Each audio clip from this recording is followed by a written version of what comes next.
Hola a todos, ¿qué tal? Segunda parte del vídeo dedicado a Planeta de Agostini cómic y creo que esta parte va a ser más larga incluso que la anterior porque en esta década, vamos a hablar de la década de los 90, Planeta vivió una explosión de publicaciones, no solo en Marvel, que duplicó y hasta triplicó el número de colecciones, sino que se extendió a otras editoriales y a otros productos, tocando el manga, el europeo, cómic independiente. No tengo cifras, pero me atrevo a decir que mucho más de la mitad del mercado del cómic español estaba en sus manos en ese momento. Y se diversificó, pero también dentro de Marvel volvió la vista atrás y fue la primera editorial que empezó a publicar material antiguo, material clásico de la editorial y lo hizo en este formato que ya es mítico, el formato obras maestras, que se inauguró con este Daredevil Born Again de Miller y Mazzucchelli. Esto en el momento cuando salió era inalcanzable de precio, no sé cuánto costaba, 1100 o algo así, 1100 pesetas, que a lo mejor son 6 euros con 60, pero en aquella época eran 7 u 8 veces más caro que un comic book normal, que una grapa, y yo no lo pude conseguir hasta muchísimo tiempo después. En esta edición, bueno, en esta colección tenían cabida obras como este Daredevil Born Again, como el Thor de Simonson, como las guerras asgardianas de los nuevos mutantes, y con el tiempo degeneró y ya metieron casi cualquier cosa, pero en su momento era así, obras maestras y además con una gran calidad. Yo no he cambiado esta edición porque el papel es no satinado, es poroso, pero con una calidad al tacto insuperable. Y para mí el cómic anterior de los 90 tiene que tener este papel poroso, no satinado con brillo. Pero no fue solo esta recuperación de material de clásico de lujo, también se empezó a lanzar con esto. El Spider-Man de John Romita. Este Spider-Man yo lo había leído en su momento en los cómics de Bruguera. Incluso antes que eso había habido otras editoriales que habían sacado cómic Marvel en España, pero siempre muy de el Vértice, Surco, pero siempre de muy mala calidad, con viñetas remontadas en blanco y negro. Y aquí fue la primera vez en la que se pudo disfrutar de estos cómics, que si bien ya tenían el papel, era satinado, pero no tenía, era un muy buen papel para este color. Y ya veis que no queda brillante, no queda como en los tomos o Marvel Gold que ha sacado Panini hasta hace poco.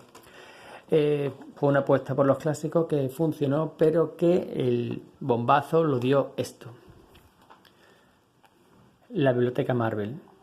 La Biblioteca Marvel fue la recuperación de todo el pasado de la editorial en tomos pequeños, a semejanza de los de Vértice, que esto fue como una llamada a filas para los antiguos fans de Vértice, aquellos fans que habían crecido con cómics Marvel, pero en formato pequeño, formato librillo en blanco y negro. Pues aquí se recuperó prácticamente todo Spider-Man, todos los Vengadores, los Cuatro Fantásticos, Hulk, todos los personajes principales y pequeños tuvieron su lugar. Y hoy día nos echamos las manos a la cabeza y con razón. A ver, quien haya conocido los cómics con esta edición es como el que ha visto Star Wars en blanco y negro y en una pantalla así de pequeña. Estos cómics fueron hechos para ser disfrutados a color porque el dibujo no es como, ¿qué te digo yo? No es un dibujo como el de V de Vendetta que en principio se pensó para ser publicado en blanco y negro y con el tiempo se recoloreó. Esto estaba pensado para ser leído coloreado, con colores planos y tal, entonces sin el color pierdes la mitad. Y aparte la reducción de tamaño pues es un crimen para el dibujo de los autores. Aún hoy día no entiendo cómo haya gente que defiende el formato reducido, a no ser que sea por el precio. Pero si no es por el precio y te meten en formato reducido y precio normal, entonces ya estamos ante una tomadura de pelo, un robo o como queráis llamarlo. El caso es que esto se vendió como pan caliente. Tened en cuenta que España ya era una tierra Marvel. Había gente que desde los 80 llevaba comprándolo y a mediados de los 90 ya eran adolescentes o incluso más y que los cómics ya eran parte de su vida y conocer el origen de sus héroes, de los personajes, de poder leer sagas que para ellos eran legendarias pero que solo habían conocido por correos de los lectores, por artículos, por conversaciones, pues fue una gozada. Pero ya digo que esto hoy día Planeta quiso repetir la jugada años después, ya en el plenos años 2000, cuando consiguió los derechos de 5 y no les salió bien, porque incluso con los cómics en color, pero en este formato, ya los aficionados se habían vuelto más exigentes y no los querían, no se vendieron bien. Pero bueno, esto abrió la puerta a una recuperación de los clásicos, y dado que funcionó, pues ya se entraron, y esto sí que fue el bombazo definitivo: los coleccionables. Los coleccionables que salían semanalmente a un precio de 3 euros y que incluían más de 3 capítulos, más de 3 o más grapas.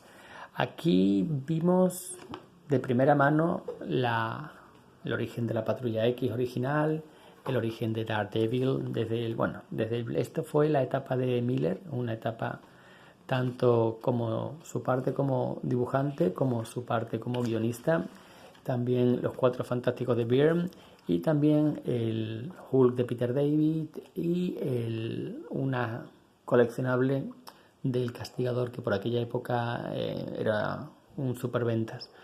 Estos coleccionables semanales, repito, a 3 euros, hacían que tenías una cantidad de lectura brutal por muy poco dinero, y son de nuevo los que engancharon a toda una generación de lectores que hoy día son los que siguen comprando Marvel.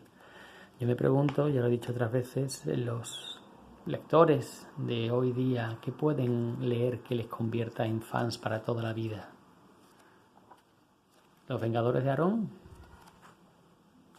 En fin, este formato debería estar siempre disponible, un formato así, un formato asequible, semanal, que haga que los lectores se acostumbren a ir a la librería cada semana y que les den un motivo para ir, y que, bueno, por supuesto tenía un papel que no era nada del otro mundo, pero un papel poroso, el que le va a estos colores, pero tenían artículos, tenían fichas de personajes, te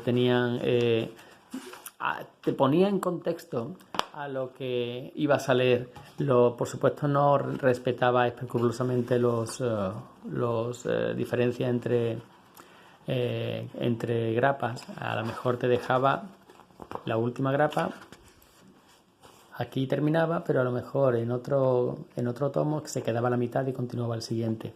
Las portadas estaban reducidas. Es un producto que no es perfecto, pero para el precio que daban, y además los artículos que te hacían meterte dentro de la acción desde el principio, aunque no hubieras leído nada antes, eso es genial. Esto fue un bombazo, y además coincidió con una ampliación de las líneas de la editorial, porque Marvel en aquel momento, en los 90, se había lanzado al mercado. El mercado especulativo había hecho que los cómics volvieran a estar de moda, que fueran un producto atractivo para los inversores, y Marvel había visto el filón, y de verdad que lanzó más colecciones que nunca en su historia. Solo en la Edad de Oro había habido tantos cómics en el mercado americano. Eso hizo que en España se duplicara o se triplicara el número de grapas, porque además 5 había desaparecido, había dejado ya un hueco en el mercado que Forum se apresuró a llenar. Entonces teníamos series como esta, New Warriors, una de mis favoritas, y se abrió la puerta para cosas como esta, X-Force. Esto, aunque todo el mundo lo critique hoy día y lo ponga a caer de un burro, esto se vendió como pan caliente. Probablemente todos los que tengan mi edad, entre 30 y 40, todo el mundo tuvo su copia de esto. De hecho, esto fue uno de los pocos tomos que en aquella época tuvo segunda edición, de lo mucho que se vendió. Estamos hablando de los X-Force de Liefeld, que en verdad esto no es el cómic en sí, estos son los últimos números de los Nuevos Mutantes, en los que Liefeld se hace cargo del guión. Bueno, el guión él no hacía nada, lo hacía todo Fabián Nicieza, pero él decía, quiero trabajar con este, con aquel, y fue una revolución. Vimos, a pesar de que esto está dibujado con los pies, vimos a unos héroes que no parecían ser lo que parecían más justicieros, sin moral, y que no eran sino los personajes duros y macarras del cine de los 80 con los que Liefeld y McFarlane habían crecido. Esto es el Justiciero de la Noche, que era de los 70, que dio paso a los personajes de Stallone, de Schwarzenegger, Comando, pues todos esos son estos héroes, el reflejo de esas películas de niños que vieron, pues se convirtió en esto, en uno de los cómics más vendidos de la historia. Se vendieron como pan caliente, pero no solo fueron estos, también fueron cosas como la ampliación del universo Marvel hacia el 2099, este Punisher, que de verdad es muy bueno. Esto tiene guión del responsable de 2000 AD, de Pat Mills, y es un héroe muy, muy cafre incluso para los estándares del Punisher. Es una lástima que esto no lo hayan reeditado más. El universo 2029 se merece por una reedición.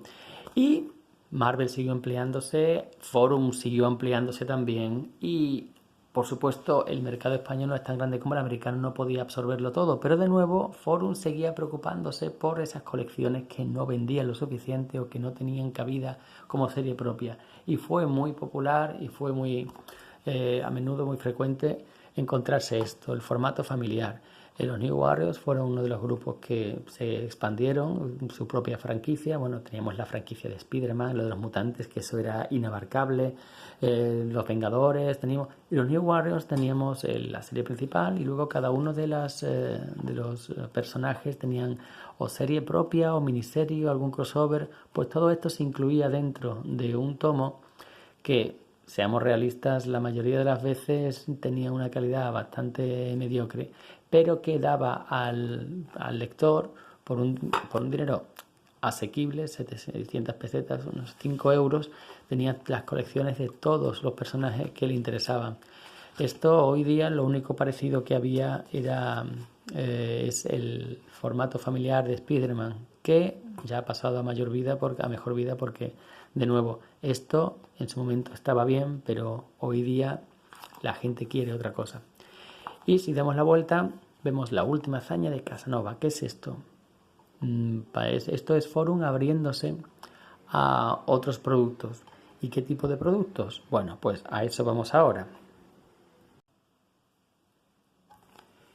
Y es que ya digo que los 90 fue una época de expansión en Marvel, que se aprovechó del factor especulativo y que además intentó llenar el hueco que dejaron sus estrellas, las estrellas que abandonaron la editorial para formar Image. ¿Y quién fue la editorial española que se hizo con los derechos de Image Comics, de Image? Pues Forum, Planeta de nuevo, pero esta vez bajo el sello World Comics, este de aquí.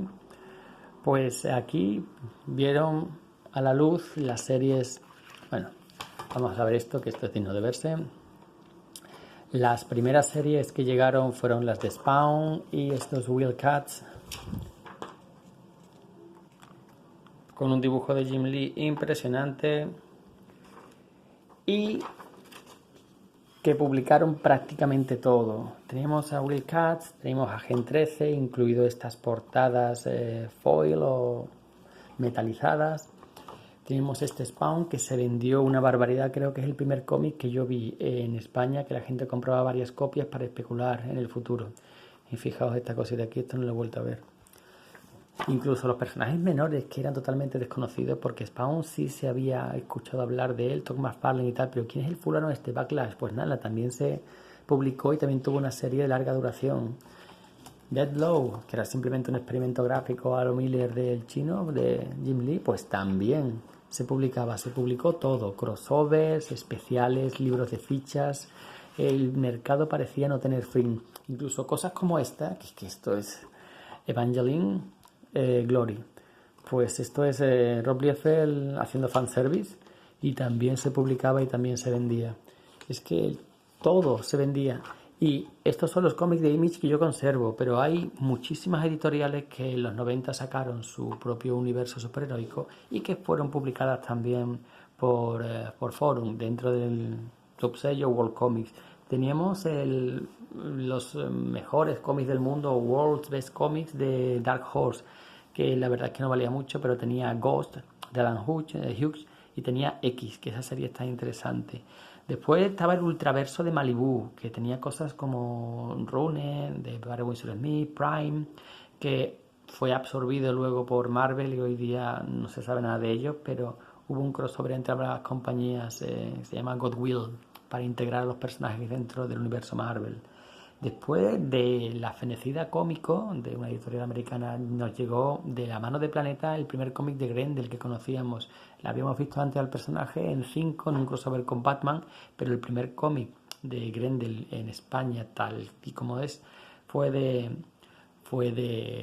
Planeta de Agostini. Este de aquí, ya con sello Dark Horse, pero esto originalmente salió en cómico, Matt Warner, Acto Diabólico, y con la curiosidad de a color, cuando esto posteriormente, cuando se ha reeditado en otras ediciones, en los ómnibus de Planeta, por ejemplo, lo ha hecho en blanco y negro. Y no solo eso, sino además se abrió al europeo y también al manga. Ya Planeta fue, creo, la primera editorial que publicó manga con El puño de la estrella del norte y tal, manga como tal, aunque tenía las páginas espejadas y tenía formato comic book, lo publicó. Y también publicó cosas como esta, Tokyo Babylon, que esto es la segunda edición, tuvo bastante éxito, pero la primera originalmente eran unas grapas, formato americano, con unas portadas preciosas, y que es una de las pocas series manga que tengo. No me subí al tren del manga en los 90 y ya hoy día es tarde. Pero no solo esas editoriales, digo, el Ultraverso, el Dark Horse, cosas como estas, rarezas. Este Mythmaker, que alguna vez creo que lo he enseñado, esto es una especie de revista con personajes pulp, de la mano de Roy Thomas y autores como John Bolton, Tim Sale, Richard Corben. Son personajes creados en su mayoría por el Robert Howard, el creador de Conan, y que aquí se hace un homenaje a ellos. Mira, tenemos aquí a Corben, tenemos a Tim Sale, tenemos a fijaos, ¿alguien sabe? Ahí dónde está, a ver si lo puedo encontrar. Aquí. No triunfó ni aquí ni en Estados Unidos, pero el caso es que tuvimos la posibilidad de tenerlo en nuestro mercado. Y bueno, los 90 puede decirse que fue la mejor época para Planeta, para Comic Forum, para World Comic, para toda su serie de publicaciones. Y cuando llegó a los 2000, pues a finales de los 90, principios de los 2000, cuando parecía que ya el mercado no daba para más, pues nos sorprendió de nuevo con esto, la línea Laberinto. Ya he dicho otras veces que los 90 fue un caldo de cultivo de creatividad, tanto aquí como en Estados Unidos, por mucho que quieran enfocarlo todo en lo negativo de el mainstream, lo malo que fue Marvel y DC, pero fuera de eso, una explosión de creatividad. Y eso se dio en España también, con un montón de pequeñas editoriales, fanzines, procines, que sacaban ediciones en blanco y negro, con poca distribución, pero que muchos de los que empezaron en esas editoriales, publicaciones, luego se convirtieron en profesionales. Y Planeta, viendo lo que se avecinaba, se subió al carro y creó la línea Laberinto. Era una línea de autores españoles con personajes españoles en las que vieron a luz cosas como Iberia Inc., hoy muy olvidado y algo denostado, pero que me parece una maravilla. Con guiones de Pacheco y Marín y dibujo de Rafa Fonteriz, esto de verdad es una serie de superhéroes en España como nunca se ha hecho. Es un buen dibujo y sobre todo unos buenos guiones. Esto tiene una edición de Dolmen en tapadura, en un tomo, que sí que os lo recomiendo encarecidamente. Es una lástima que no continuara, pero por lo visto, bueno, sacaron incluso un libro de fichas, pero por lo visto Planeta pagaba 2 duros y en aquella época Carlos Pacheco era una estrella en Marvel, así que no tenía por qué aguantar ese tratamiento. Pero no solo fue Iberia, salieron decenas de series, una especie de spin-off, Tríada Vértice, con dibujo de Merino, sí, Rafael Merino, el mismo que trabaja, de Jesús Merino, que trabaja en el mercado americano y que hizo su propia serie, Aníbal Gris, que es un género negro puro y duro, pero en un entorno de ciencia ficción, supongo para que fuera más vendible al público, muy bueno también. O, por ejemplo, esta curiosidad, Neck and Cold, de Cels Piñol y Ángel Unzueta que acabó dibujando Flash y que para mí me sigue pareciendo un dibujazo. Lástima que esto no estuviera coloreado. Y bueno, no todo tenía calidad, esto es un truño muy gordo, Las Guerras del Purgatorio, pero bueno, lo que digo es que quiero que tengáis una imagen de cómo era el mercado en aquella época. Una explosión. A la misma vez Norma estaba publicando Valiant, a la misma vez había un montón de pequeñas editoriales independientes autopublicándose, pero el mercado, el 70, el 80% del mercado era esto, era Forum, World Comics, Planeta. Y entonces llegamos a los 2000, pero ese ya será el siguiente vídeo.